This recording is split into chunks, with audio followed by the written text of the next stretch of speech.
Long before cities rose and civilizations bloomed, two brothers stood at the dawn of humanity, Abel and Cain, the sons of Adam.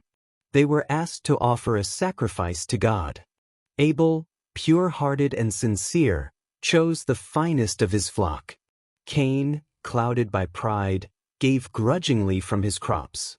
When God accepted Abel's offering and rejected Cain's, a storm of envy erupted within Cain.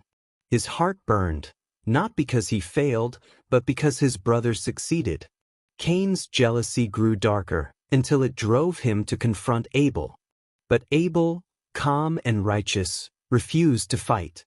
He reminded Cain that violence would only deepen his sin.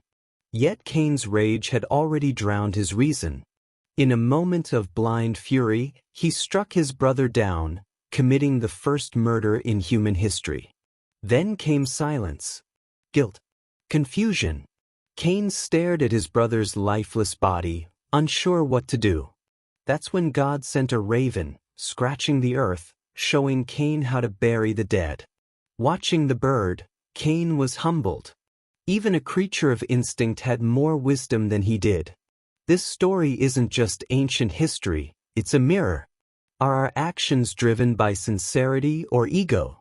Do we respond to rejection with humility or hostility? It reminds us that every choice has a ripple effect, and that life is sacred, not to be taken lightly. You can find this powerful story in the Qur'an, Surah Al-Ma'idah, chapter 5, verses 27 to 32. And if you've been meaning to reconnect with something deeper, let this be your gentle invitation. So open the Qur'an. Its words and verses are a sanctuary for the heart, a guide for the soul, and a light for those who are ready to walk towards it.